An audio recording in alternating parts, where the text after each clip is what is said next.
切記手機不要再這樣充電了，否則你的手機離報廢就不遠了。可惜好多人並不知道，那麼趕緊跟着視頻來看一看。家人們趕緊停手吧，如果你像我這樣邊充電邊玩手機，那麼你的手機可能離報廢就不遠了。不管你是什麼品牌的手機，一定不要邊玩邊充，也不要一充就是一整晚。今天就把這些如何避免手機充電入坑的小技巧分享給大家，一起来看一看吧。大家好，我是鹏鹏。说真的，现在誰還離得開手機啊？白天刷視頻、看電視、聊工作，晚上恨不得抱着手機入睡。而充電更是現在的手機天天都要做的事兒，因為現在的是智能手機，本身充電時間短，用的时间也不夠長。然而，為了更好的保護手機，充電如何正確充電也成了其中不可或缺的一部分。廢話不多說，先來為大家分享一下如何避免手機充電避坑吧。就是當我們手機關機的時候，或者沒有電的時候，而喜歡玩手機，尤其是打遊戲、看電視的朋友根本停不下來，那麼這時候他就會邊充電邊玩，其實這樣是不行的，這樣會讓咱們手機處理器高速工作。比如說打遊戲時或者看電視的時候，手機本來就處於高溫狀態，而充電過程那麼就會加速咱們的手機溫度快速升高。因此咱們手機的電池就跟我們人一樣，怕熱不怕冷。锂電池的最佳工作溫度是20到30度，而一旦超過了40度，那麼電池裡面的化学物質就会变得不稳定，而長期下來，咱們電池的容量就會快速衰減。原本能夠讓我們的手機使用1天的電量，那麼逐漸的就會慢慢變得1天3充，1天甚至4充。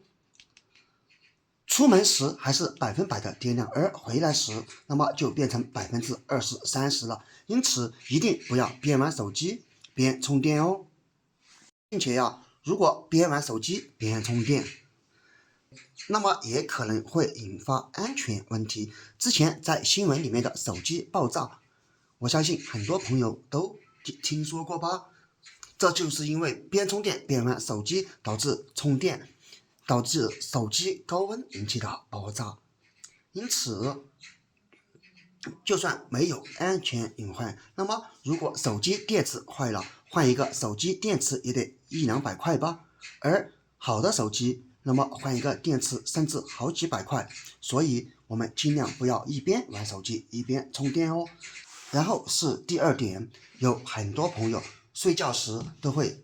把手機電量玩光，那麼就會邊充電，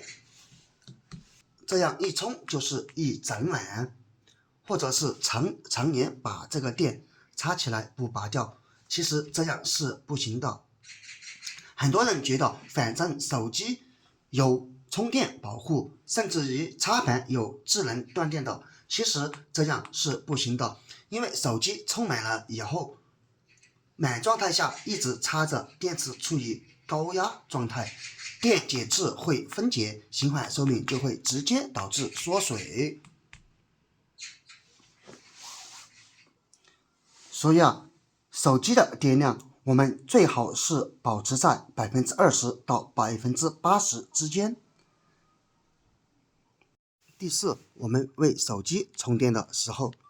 盡量避免把手機放在枕頭底下或者捂在被子裡面，因為這樣一來，手機充電時本來就會讓手機處理器處於高溫狀態，而如果放在枕頭下或者被子裡，那麼手機就會處於不透風的狀態，這樣就會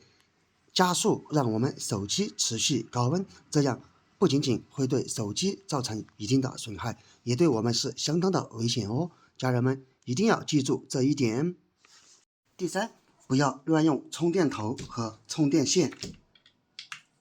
像現在換一個手機就會有一個充電頭，有充電線，而這些充電線、充電頭大多數都能為任何手機充進電，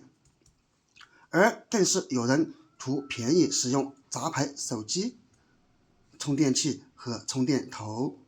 網上幾塊錢或者是幾分錢就能買一根，看似能用，其實它暗藏着風險。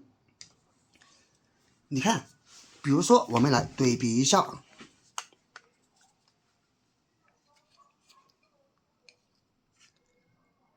這個輸出是5伏到2安，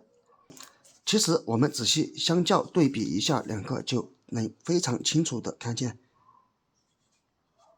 你看，這個是9伏到2安，看一下，